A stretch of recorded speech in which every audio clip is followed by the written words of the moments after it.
Okay, there have been a few questions on just what do I want in the commentary and the comments on the paper, pencil, and alternative assessments for the project. And this goes for whatever you're doing in terms of content. Some people are doing math, other people are doing some other science stuff. But what I'm going to talk about here, all the projects who are doing, or all the people who are doing some kind of unit plan with a unit assessment should follow. So, as far as the comments on the pros and cons of each assessment format, anytime you have a major section, what I want you to do is indicate which section and the level of cognition. I want you to give me an overview of why this is a good thing.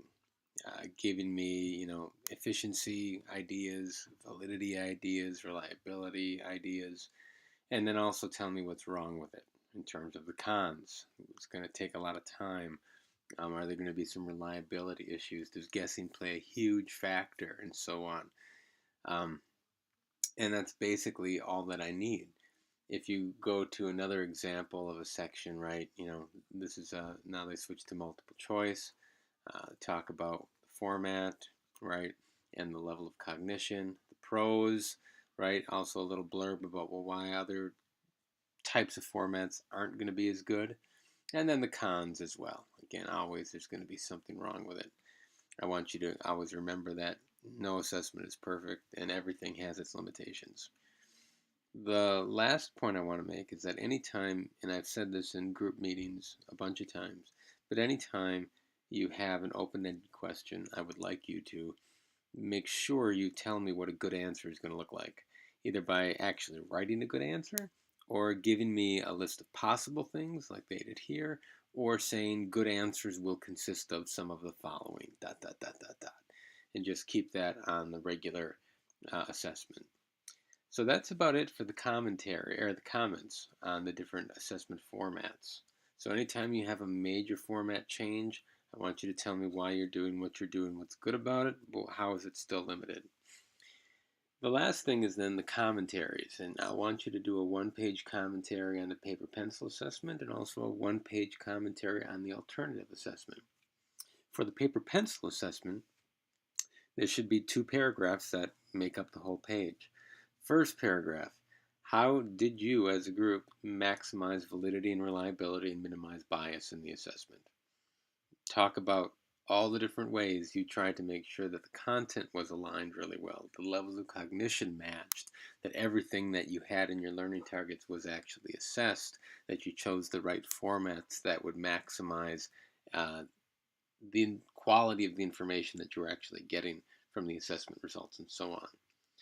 Paragraph 2, I just want you to think about, well, how would I adapt this thing, or what types of accommodations would I provide for diverse learners? And by diverse learners here, I mean anybody with any kind of cognitive, physical, emotional disability, any English language learners, any challenged readers, any gifted and talented children, anything you can think of. How would you modify this thing in order to make sure that it still gave you um, high quality information? I want you to do the same thing for the alternative assessment, except there's just one more kind of thing in there, and that is really an initial thing about what are the major benefits and limitations of using this alternative format, right? Because the paper pencil goes with the daily plan.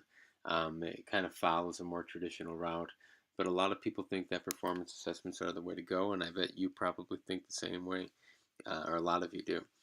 And so I would like you to just give me a description of what's great about this, but what are still the drawbacks to it in terms of time and quality of information and breadth of coverage and all that other stuff we've talked about when we talk about performance assessments. Paragraph 2 then is exactly the same as paragraph 2 in the paper pencil commentary, only here you of course are talking about how you would adapt this alternative assessment for physical disabilities, emotional disabilities, cognitive disabilities, and so on. All right, if you have any questions, let me know, but I hope this helps. I've also attached or posted this PDF on D2L. I'll attach it with the email that I send out as well.